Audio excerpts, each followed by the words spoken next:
felicidade só é possível quando nós nos dispomos ao preparo dela. Toda colheita, todo resultado é fruto de um antes que nos custou muito. É interessante porque quanto mais a gente descobre o valor do antes, maior é a nossa capacidade de valorizar o momento presente. Quantos anos nós levamos, para conseguir tantas coisas?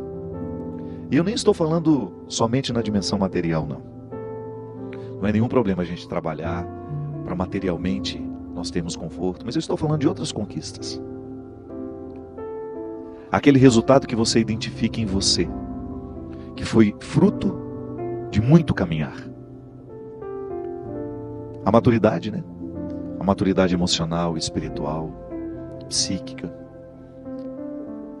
Quanto que nós precisamos caminhar para sermos capazes de desfrutar dos benefícios da maturidade?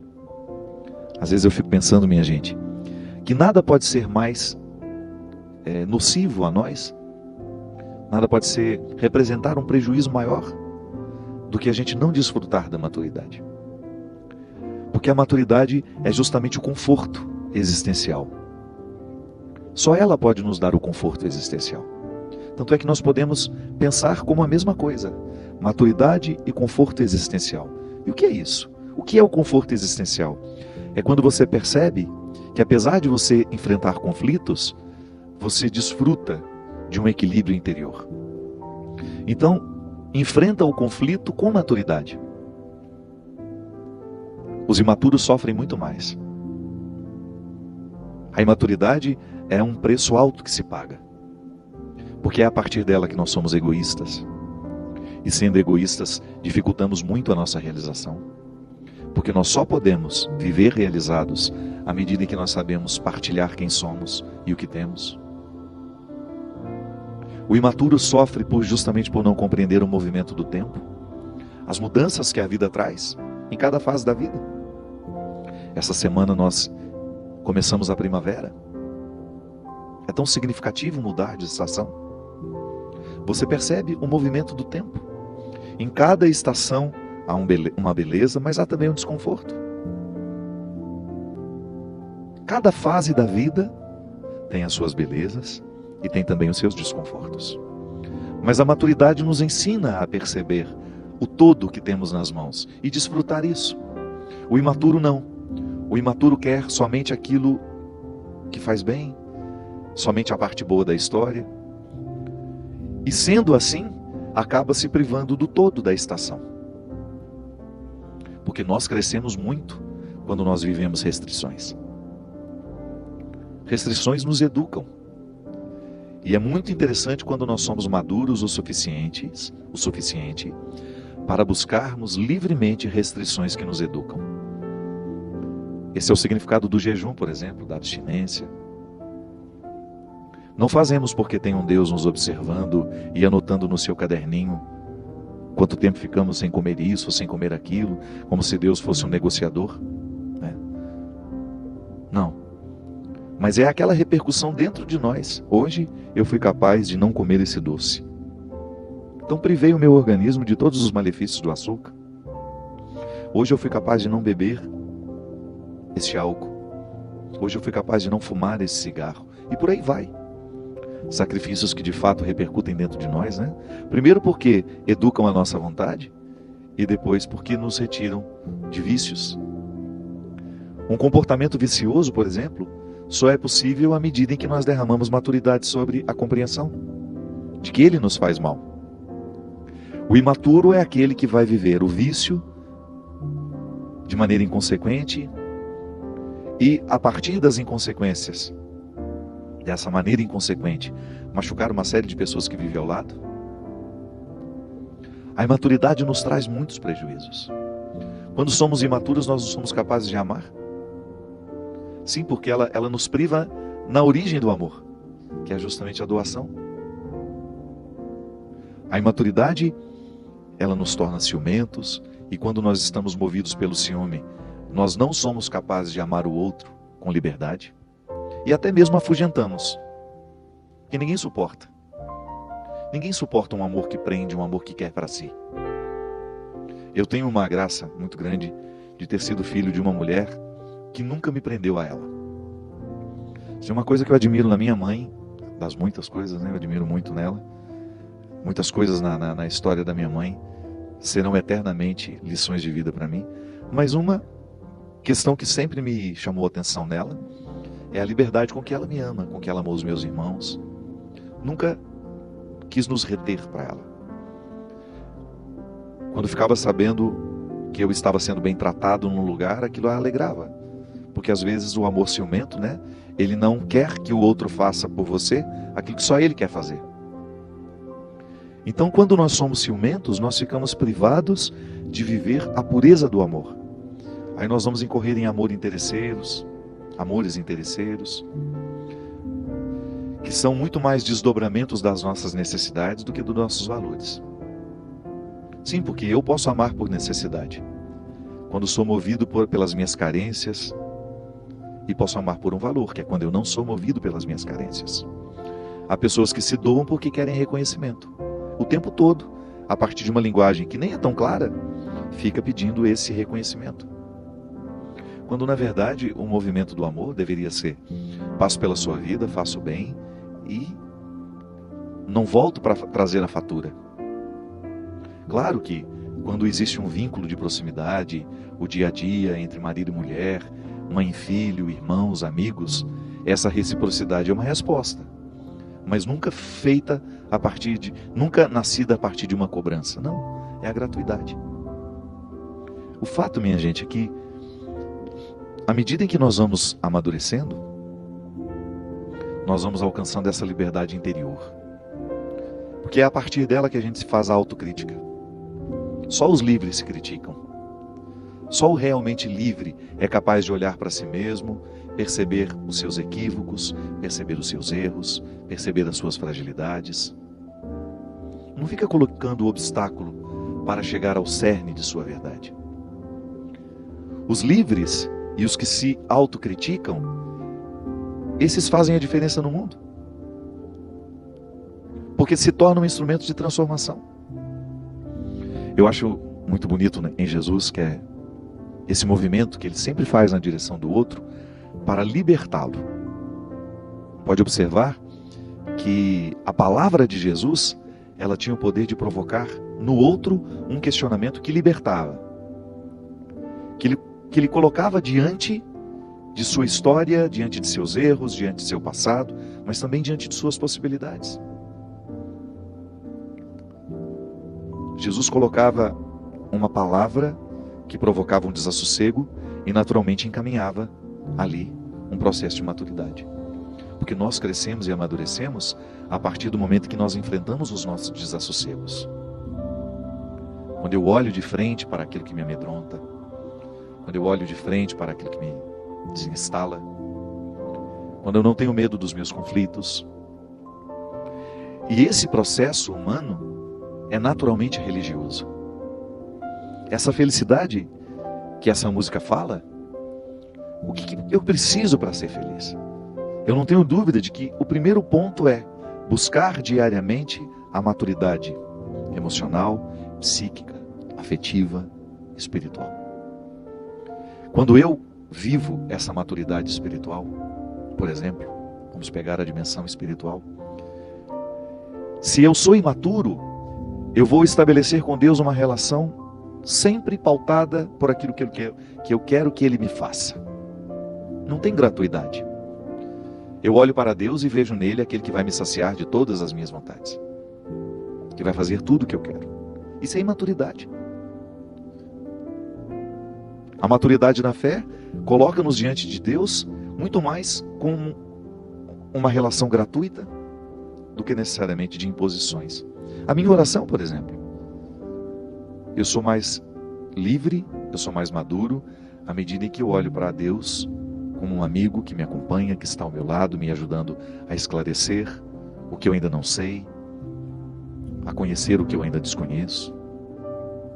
Mas nunca como uma muleta. Não, Deus é meu amigo. A maturidade espiritual me leva a experimentar um Deus amigo. Eu sempre gosto de pegar aquele encontro de Jesus com a samaritana, porque o que Jesus faz com a samaritana? Liberta aquela mulher de uma religiosidade que não lhe favorecia. Por quê?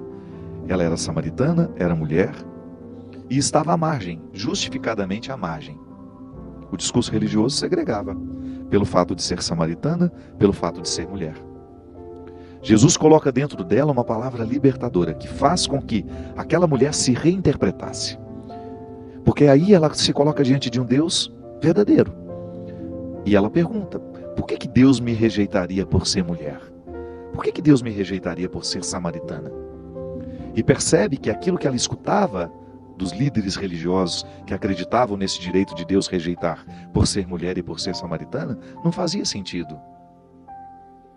Jesus estava apresentando àquela mulher a um Deus misericordioso, que não faz distinção de pessoas, que não olha a raça, que não olha o sexo para poder amar. Ama pelo simples fato de ser uma criatura à sua imagem e semelhança. Ao semear aquela mulher com palavras libertadoras, Jesus semeou maturidade dentro dela. Permitiu que ela pudesse amadurecer. Sim, porque é interessante, minha gente, às vezes alguns acontecimentos nos amadurecem tanto. Num espaço curto de tempo a gente ganha uma maturidade por causa da própria luta, por causa da própria dificuldade. A maturidade nos torna mais leves, né? Menos complicados. A gente fica com mais acesso ao outro e o outro fica com mais acesso a nós. E a gente também aprende a fechar portas. Sim, porque nem tudo precisa ser acessível.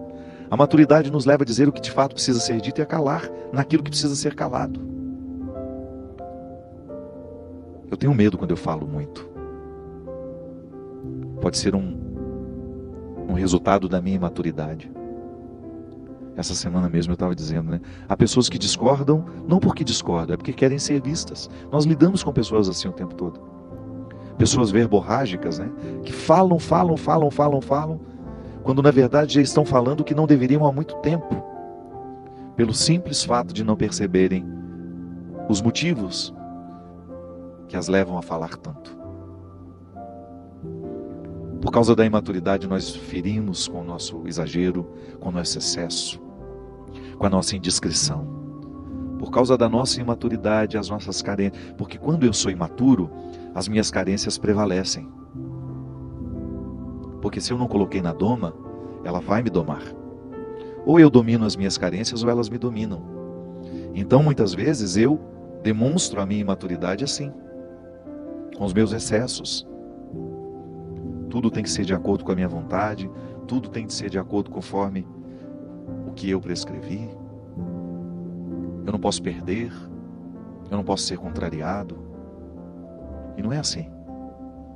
A vida só é viva a partir do momento que nós temos conflitos, que nós compreendemos a dimensão ácida de tudo o que nos rodeia. Sim, eu não posso viver somente do que é alcalino. O ácido está ao meu lado. Ele faz parte da minha vida. E embora ele seja a causa do meu envelhecimento e da minha morte, porque é isso, quanto mais nós vamos ficando ácidos, o organismo é assim. Por isso que a gente precisa tomar uma água com pH mais alto, né? Que ela é mais alcalina. Quando eu jogo um refrigerante, por exemplo. Você tem uma ideia, o refrigerante é tão ácido, que para você diluir a acidez que ele provoca no seu organismo, você precisa de 20 copos de água para um copo de refrigerante. Eu estava lendo essa semana e vendo um especialista dizer que o refrigerante é o principal causador de câncer. Porque onde cresce o câncer? Nos ambientes ácidos. As células cancerígenas, elas crescem em ambientes ácidos. É a acidificação do organismo que gera o câncer. Então eu posso ficar ácido por um alimento que eu como, por um sentimento que eu nutro. Por 1000 motivos eu posso ficar ácido. E eu convivo, agora já a metáfora, né?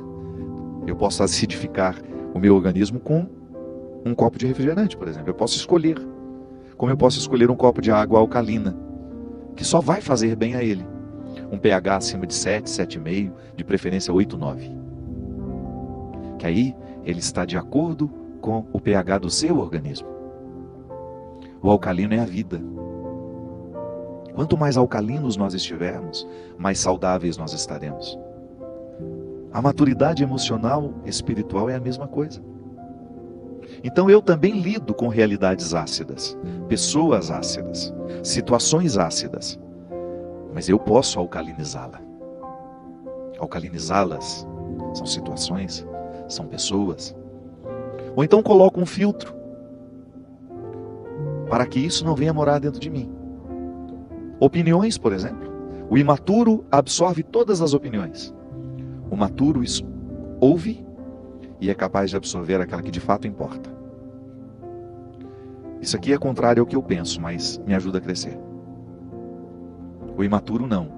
O imaturo absorve tudo. A maturidade nos permite um filtro, nos coloca um filtro, e a partir dele nós vamos selecionando o que queremos para nós. Gente, isso serve para tudo. Pessoas, situações, pensamentos, palavras, imagens. O mundo está ao meu redor. Eu tenho 1000 coisas para ver. A minha televisão está lá com 300 canais. O que eu quero ver? O que eu vou permitir que entre? Que venha fazer parte dos meus sentimentos? Que venha fazer parte dos meus pensamentos? Isso me alcaliniza ou me acidifica? A palavra que hoje eu escolho dormir com ela é uma palavra alcalina ou é uma palavra ácida? O alimento que eu vou escolher comer hoje, antes de dormir, se eu for ainda comer alguma coisa, ele me trará benefícios ou ele me trará malefícios? Essa escolha, minha gente, passa pela nossa maturidade. Por isso que não existe uma pessoa realmente realizada fora do processo da maturação. A maturidade é o veículo que nos conduz à realização humana. E se você quiser chamar a realização humana de felicidade ou felicidade de realização humana, não tem problema. Eu pessoalmente gosto mais da expressão realizado do que feliz. Porque dentro do nosso imaginário, muitas vezes, felicidade não comporta a tristeza, e não é bem assim. Eu posso muito bem ser um homem feliz, tendo problemas na vida. Então, dentro do imaginário popular, feliz é aquele que não tem problema, não é bem assim. Eu posso ser um homem feliz, tendo muitos problemas todos os dias. Porque a felicidade é o conforto existencial. É eu me sentir bem em mim. É eu me sentir bem enfrentando os problemas que eu enfrento, experimentando as alegrias que me alegram.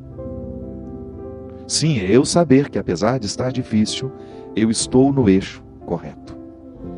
Eu estou no lugar onde eu identifico que há uma coerência entre o meu ser e as escolhas que me rodeiam, entre as situações que estão ao meu redor.